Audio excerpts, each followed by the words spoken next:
Okay na? Opo. Server manager. Engineer. Add roles. Tapos next lang.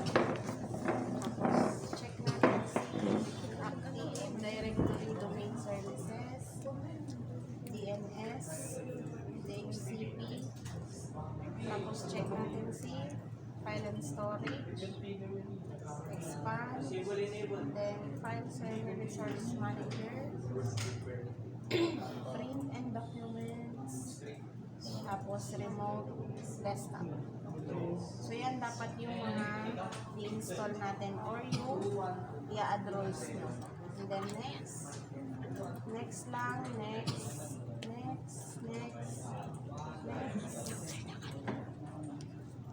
Check nyo yung box ng remote desktop session host, and then add features. Next, check nyo yung restart the destination server automatically, and then install. So habang nag-aantay kayo sa installation ni server, punta kayo dito kay client PC. Okay, gp edit .msc.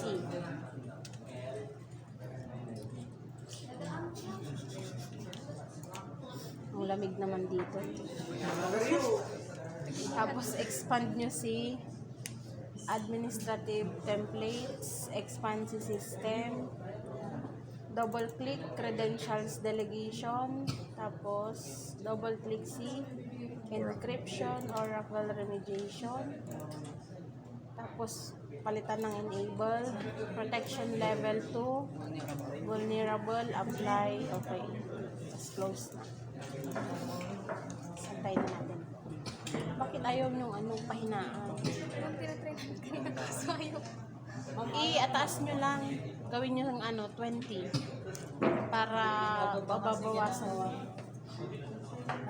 Kasi the more na mababa, the more na malamig. Pag itinaas nyo yan, lagay nyo sa 20, 21, ganyan, mababawasan yung lamig nyo. Namot, baliktad. Baliktad yan. Matamay. Yan, humina. Mas mababawasan yung lamig niya pag pataas. Ma'am, ganyan po talaga pag hindi lang set. Hindi.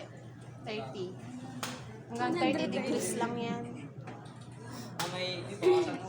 Ito hanggang sinlabatan. 25. Oo, 20 na Event ka hanggang sinlabatan. natlog na kami. 17 lang yan lang, no? Yung ano niya. Yung ayaw niyang i-print yung printer ayaw niya. Okay. Pag walang printer, pag walang printer na nakalagay, hindi mo i-add. So, okay lang tayo. Oo. Para sa system.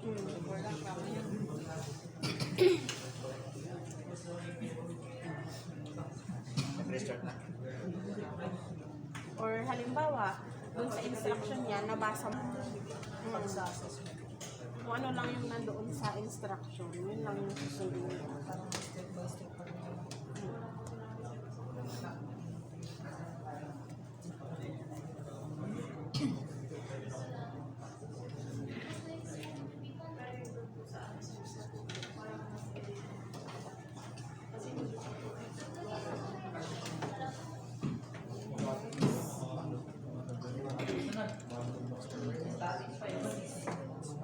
Password nito.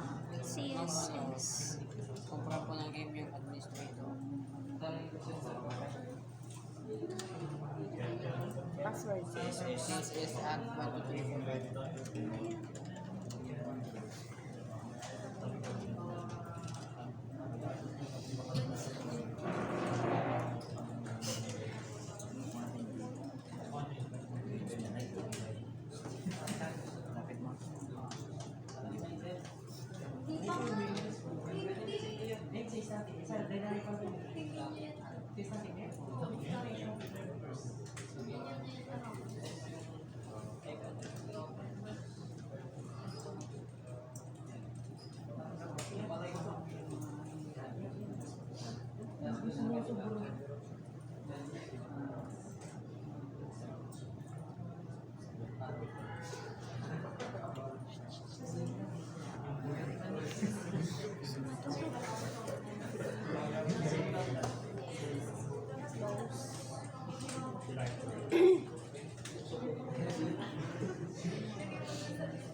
tab. Promote.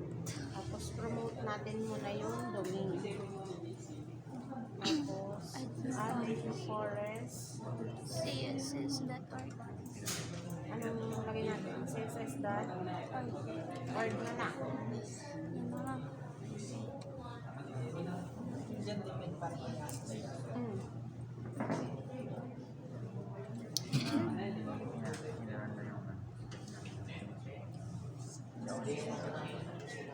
Hindi nga ba mag-update na pag-video?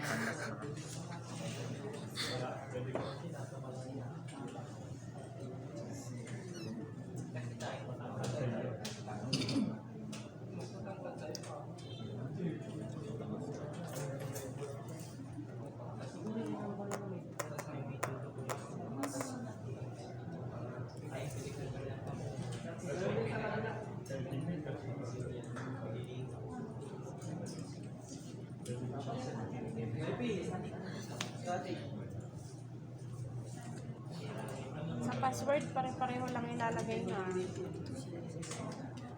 Kung ano yung login password yun na din ang ilalagay nyo sa lahat.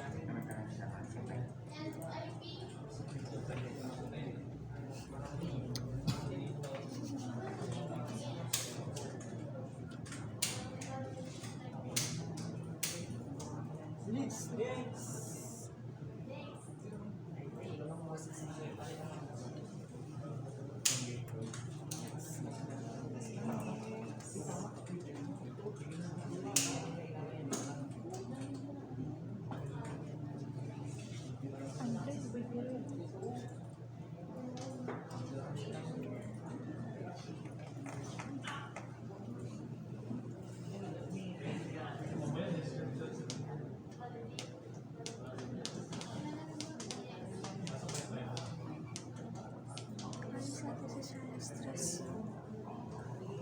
Sabi lang siya, 2 to 3 years na. Okay na ba yung pangalan ko? Ay, video call yan? Ay, nako. Nakala ko ano? Yung video ka? Yung ano? Nakala ko nag-video. Gawa kayo ng ano? Apat. Brochure sa assessment. 6 tayo. Brochure Apat ay. sa assessment. Ano tayo nga sa ano? May brochure. Kanina po. Ano? Yung preliminary. Hindi, yun lang yung pero sa assessment. Sinabi na naman na sa akin, dalawa ka. Sabi niya, di ba na yung sabi niya, hindi ka pa. Sa inyo daw bahala pipilit. Nag-listen ka kahit tumapok. Walang drive dito. Sabi ko sa'yo, sabi ko sa Idrin, walang drive diyan. Yan yung sinasabi ko sa'yo, iisa lang yung local list niya. Yun yung sinasabi ko sa'yo kanina, sabi mo, wala odd na yan. Yan.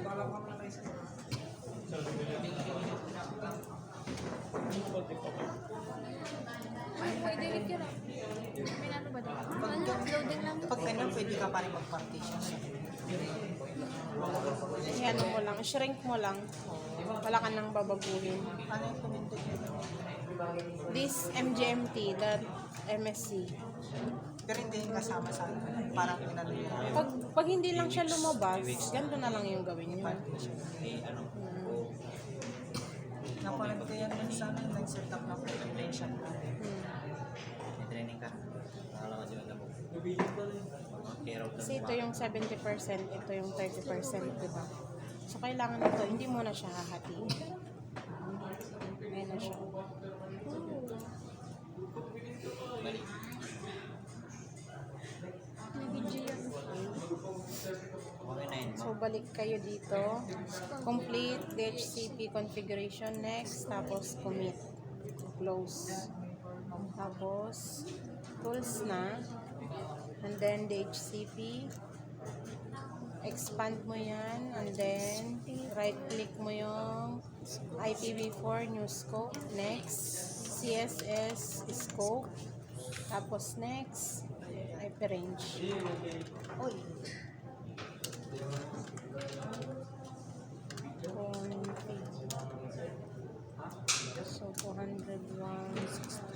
sinunod nyo yung nandun sa kabila? Yung una po. Okay. 201. 16.11. Dot 16, dot 11, dot Ay, hindi. 60. 60. 50 na to, di ba? Ay, 60 plus 70. 201.16.11.70. Kailangan hindi nyo na Magbabaga. sasagasaan yung mga nagamit nyo na. Tapos next. Sigurado bang ito ang IP ni router? Yung .20? Yes, ma'am. Okay, add. Tapos next. Yung css.org na yan, copy, paste, resolve. No data. Bakit nga eh? Yun, is add. Tapos next, finish. So, tapos na. Dako tayo ng folder redirection. Create muna tayo ng folder sa Drive D. Anong group kayo? 4. Group 4. Tapos si group 4, right click mo yan, properties, sharing, share, everyone, add, read and write, share, done, happy.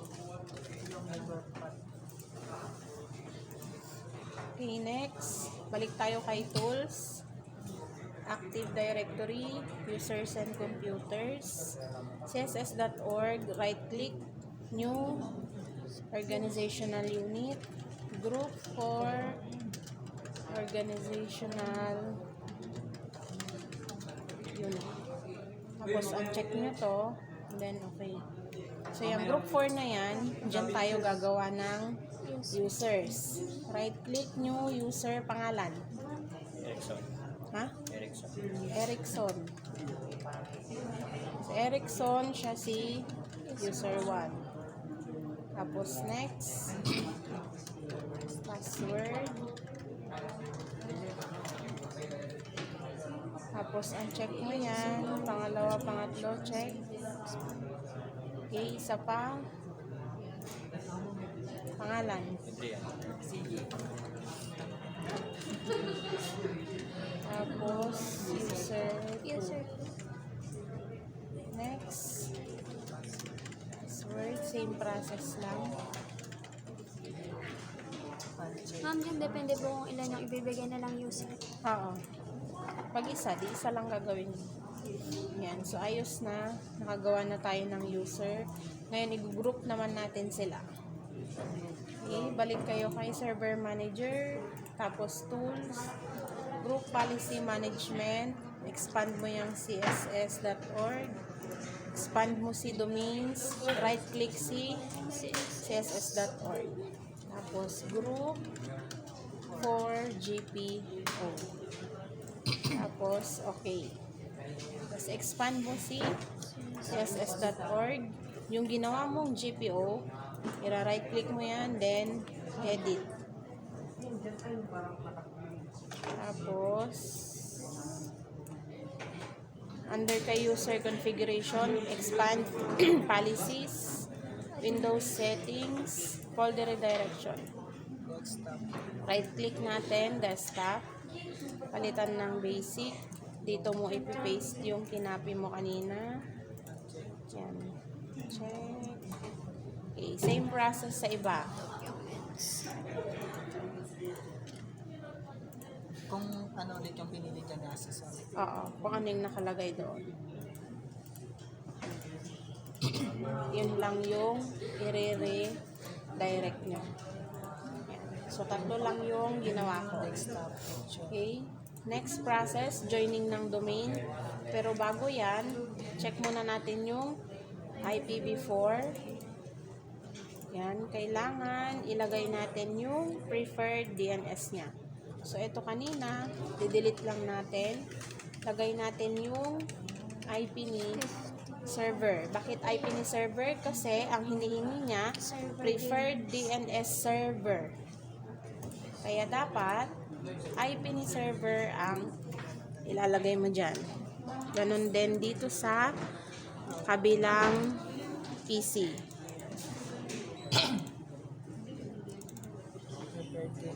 Party din po dyan. Oo. Dito 40. Yan. Tapos disable, enable. Oo.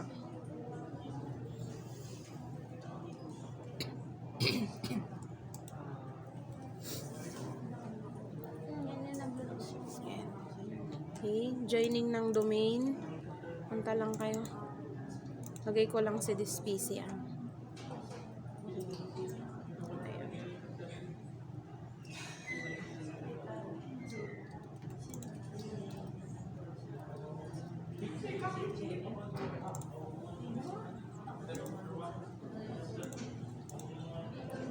Ay, hindi na tayo magkandalito-lito.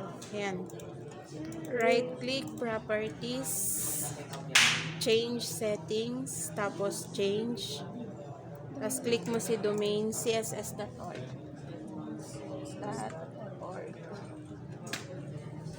Ayan. Administrator.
Dalawang user.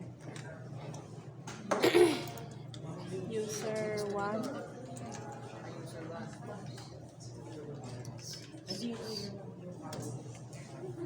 CSS1 ko rin. So, ito na siya. Palagin na. Let's open natin.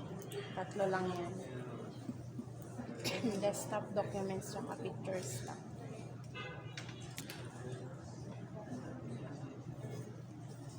Parang yun lang yung mga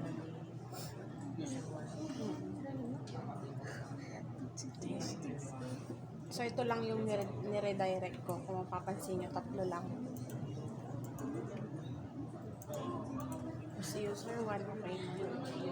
So, mamaya pag natapos to, ilalagin lang natin ulit si user 2.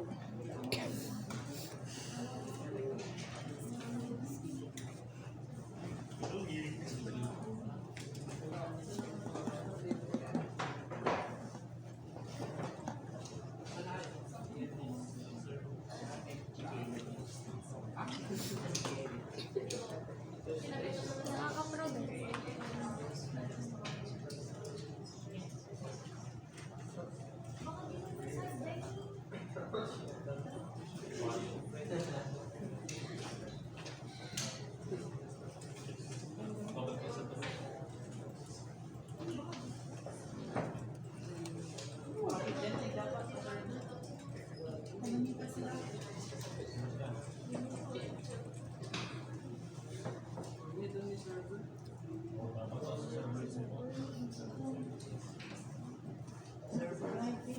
Okay, next. User 2 naman.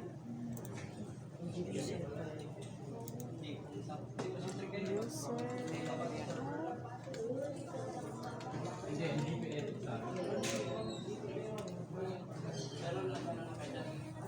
Ayan, dito na siya ulit. Si user 2, okay na. Antayin lang natin siya ulit. Ayan. So, habang inantay natin, mag-successful yun, create tayo ng file screening. Balik tayo kay Server Manager, Tools, File Server Resource Manager, Expand, right-click mo yung file screen, and then create file screen. Tapos browse, kay Drive D, kay User 2. Kay User 2, mag-block ako ng file kay Pictures. And then, okay. Tapos define custom properties. So, ang ang ipa-file screen ko ay image file since pictures yun, di ba? Then, okay. Create. Tapos, save the custom file screen. And then, okay. So, antayin lang natin to. Tapos, i-check natin kung successful yung file screening natin. Kung mabablock niya yung image.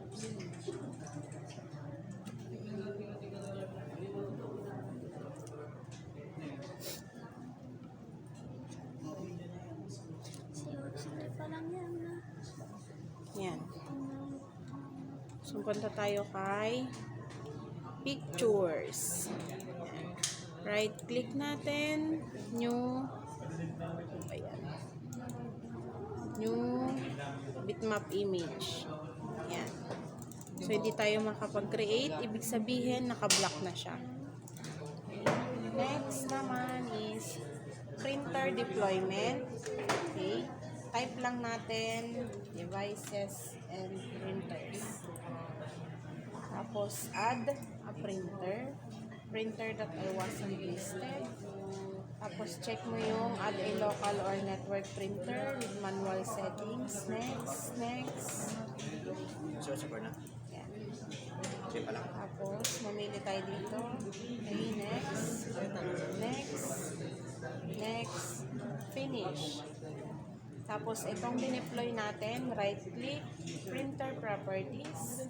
Sa may sharing niya, check natin yung list in the directory, apply, okay. Isa natin i-deploy, 2 or 1. User 1, user 2. Sa 1. So, ilalagin natin ulit si user 1. Isa to na sa Yan. Dito naman, tatype mo lang printers and scanner. Tapos, add a printer or scanner. Yan. So, kung mapapansin nyo, ito yun, di ba? Tapos, add device.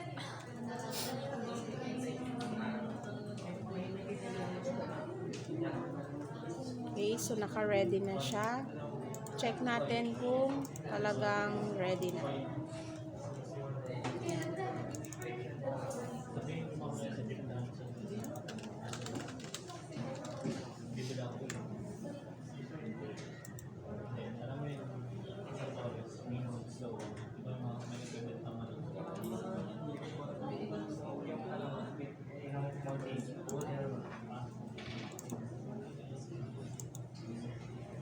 Ayan.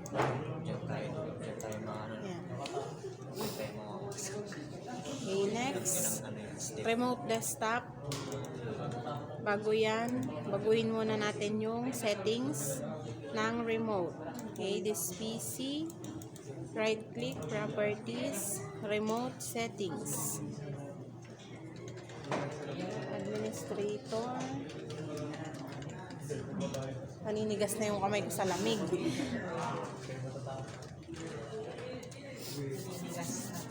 Nay, apay nga eh.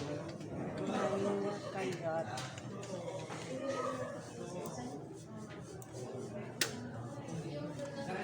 Hala. Oh. Bakit?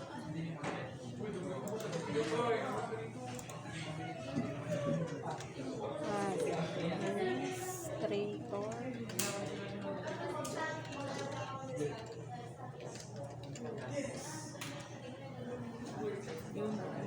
Tapos, allow, apply, okay. Dalawa. Balik dito. Okay, sa search bar, remote desktop connection. Ilalagay natin yung IP ni client. Ano nga yung IP niya? 201.16.11.50. Yun. 50. Mag-excited kayo ay.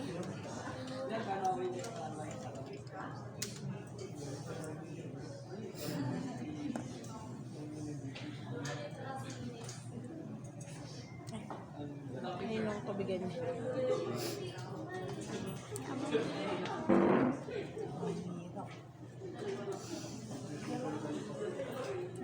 Pwede bang magbayad na lang?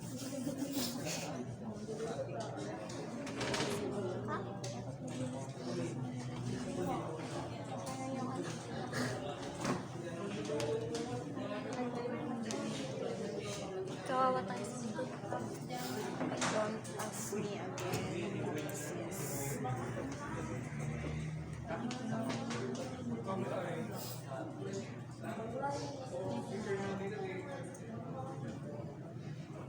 Yung akin pang video.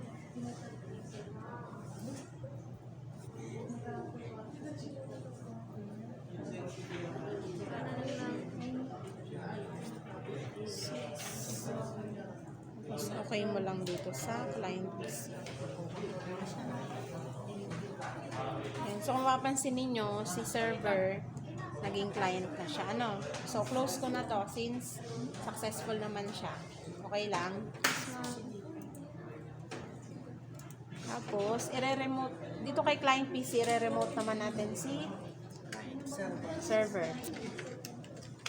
Erickson. Bakit? Tama, pinabasa ko. Okay, remote.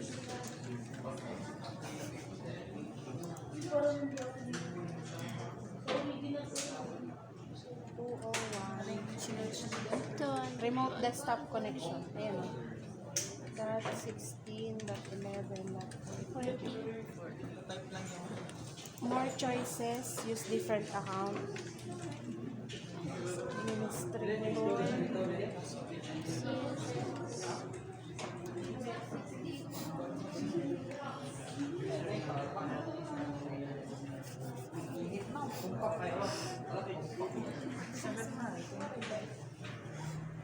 Four na, parang hindi na bawasan yung lamig, ano? Nandun pa na. Nagsasalubong. Patayin nyo na yung si Rain. Yan. So, okay na. Na-remote na natin si server. Close ko na yan ulit. Tapos, next, si OC4. Balik ka.